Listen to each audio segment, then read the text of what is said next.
दिवस थांबा, तुमचं सोयाबीन विकू नका, तुम्ही 7,000चा शब्द एवढा दिला की 3 दिवसात थांबा, तुम्ही विकू नका. तुम्हाला असं वाटतं की शेतकरी इथं शेतकरी म्हणून मतदान करत नाहीये? कर्नाटक बॉर्डरला नाही, कोणच इथे आपण म्हणून मतदार म्हणून हे करत नाहीये. इथे लोकांना वेगळ्या मुद्द्यावर आणलं जातं, त्याचे मूळ मुद्दे आहेत ते बाहेर करायचे आणि त्याच्यावर मग तेच ना बटंगे हे काय आहे, एवढं काय बटंगे कटंगे आहे ना, हे काय आहे, ध्रुवीकरण केलं म्हणजे शेतकऱ्यांचे प्रश्न, महिलांचे प्रश्न, महिला सुरक्षा. युवराज ऐका ना, शेतकऱ्यांनी संविधान खतरे में आहे हे महाविकास आघाडीचा एकही नेता बोलला नाही.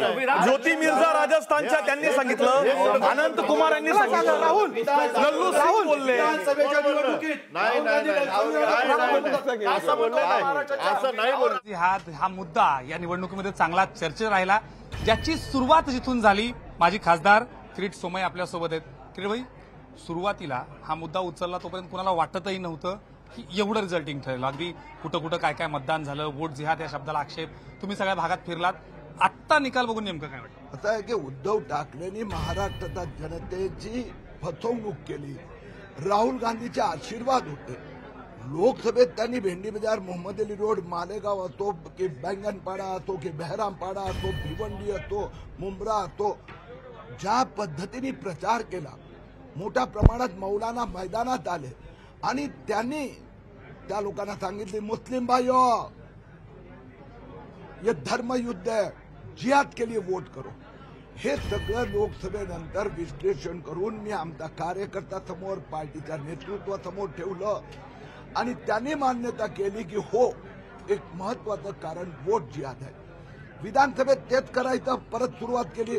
आपण बघितलं यश त्या ठिकाणी प्राप्त करून दिलं, त्याबद्दल राष्ट्रवादी काँग्रेस पक्षाचा प्रदेशाध्यक्ष म्हणून महाराष्ट्रातल्या आमच्या तमाम माय माऊलींचे मी मनापासून या ठिकाणी आभार मानतो. महायुतीचं अभिनंदनही करतो.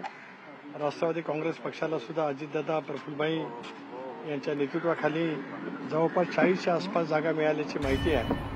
शेवटच्या सत्रामध्ये सुद्धा काही जण विजयी घोषित झाल्याचं कळतं आहे.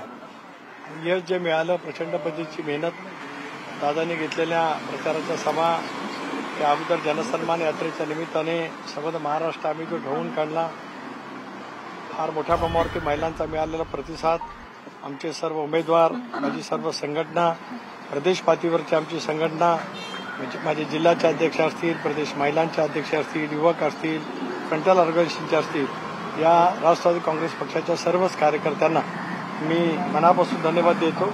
आणि त्याचबरोबर अनेक वेळा म्हटलं जात होतं आपल्या पत्रकार परिषदेमध्ये, भाजप आणि शिवसेनेची मतं ट्रान्सफर होतील की नाही, राष्ट्रवादीची मतं त्यांना ट्रान्सफर होतील की नाही, परंतु यावेळेला महायुती किती भक्कम होती, सर्वांचीच मतं एकमेकाला देण्यामध्ये आम्ही त्या ठिकाणी निश्चितपणाने यश मिळवले. लोकसभा सातत्यानं पवार साहेबांच्या वतीनं म्हणण्यात येत होतं. मग वळसे पाटील साहेब असतील, मुश्रीफ साहेब असतील, मुंडे साहेब असतील, यांची तर प्रामुख्यानं साहेबांची भाषणं झाली होती. मी एकच म्हटलं होतं मागच्या वेळेला की यावेळेला अजित पर्व सुरू होईल आणि विधानसभेमध्ये त्यावेळेला असाही दावा केला होता आदरणीय साहेबांकडून नाही, परंतु इथल्या काही जबाबदार नेत्यांच्याकडून की साहेबांच्याच विरोधी गेलेले आमदार परत विधानसभेत पाऊल टाकत नाही. परंतु हे या निकालास खोटं ठरवलं. अजितदादांची जनमानसातली ताकद पुणे जिल्हा असो, उभा महाराष्ट्र असो, उत्तर महाराष्ट्र असो, माझ्या कोकणात असेल, मराठवाड्यामध्ये असेल, विदर्भामध्ये असेल आणि आता मुंबईमध्ये सुद्धा आम्ही जवळपास यश मिळवतात असं चित्र आहे. बघूया आता निकाल स्पष्ट झाला. लाडकी बहीण योजनेचा भारत पडलेला लाडकी बहीण योजना आहे, लाडक्या बहिणींनी कौल दिलाय का? लाडक्या बहिणींनीच महायुतीला स्पष्टपणाचा कौल दिला. अभूतपूर्व असं यश मिळालं. जेवढं संख्याबळ पाठीमागे नव्हतं त्याच्यापेक्षा जास्ती संख्याबळ, वेगवेगळ्या पैसे प्रवाद निर्माण केले गेले, खोटे नॅरेटिव्ह सेट केले गेले, योजना बंद करण्यात येईल असं सांगण्यात आलं. आम्ही सत्तेवरती आल्यावर 3,000 रुपये देऊ हेही सांगण्यात आलं. जनतेने त्यांचा दिखाऊपणा, फोलपणा पूर्णपणाने खोटा ठरवल्याचं चित्र महाराष्ट्रात दिसतं. मिळालेली आहेत. आता एक क्षणाची ब्रेकिंग न्यूज, मोठी बातमी. देवेंद्र फडणवीसांनी मुख्यमंत्री बनावं अशी भाजप नेत्यांनी इच्छा व्यक्त केल्याचं सूत्रांकडून आपल्याला कळतंय. भाजपच्या सगळ्या नेत्यांच्या मन की बात काय असेल तर देवेंद्र फडणवीस यांनी महाराष्ट्राचा मुख्यमंत्री व्हावं. खरं तर भाजप त्या अर्थानं 5 वर्ष मुख्यमंत्री पदापासून दूर होता.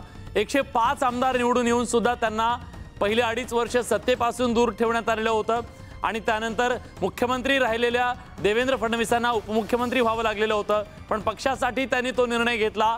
पण आज ज्या प्रकारचा दणदणीत विजय त्यांनी संपादन केलेला आहे, त्यांच्या नेतृत्वाखाली भाजपनं हा विजय संपादित केलेला आहे. त्यामुळे देवेंद्र फडणवीस हे महाराष्ट्राचे मुख्यमंत्री व्हावेत अशी इच्छा व्यक्त केली आहे. खरं तर आपण देवेंद्र फडणवीसांबद्दल आपण थोडंसं बोलूया की ज्या परिस्थितीत देवेंद्र फडणवीसांना गेल्या 5 वर्षामध्ये वेगवेगळे विरोधी पक्षनेते झाले, काही तासापुरते उपमुख्यमंत्री झाले, मुख्यमंत्री झाले, हे सगळं आपण बघितलं. फडणवीसांचं हे कमबॅककडे तुम्ही कसं पाहता?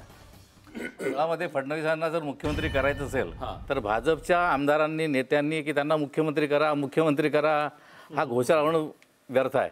त्यांना करायचं असेल तर गपचूप बसावं. केंद्र सरकार काय ते निर्णय घेतील, अमित शहा काय तो निर्णय घेतील, तुम्ही त्यांच्या मागे लागला तर भारतात तिसराच कोणीतरी येऊन जाईल तिथे. प्रवीण दरेकरांनी काय प्रतिक्रिया दिली या विषयाला घेऊन पाहू.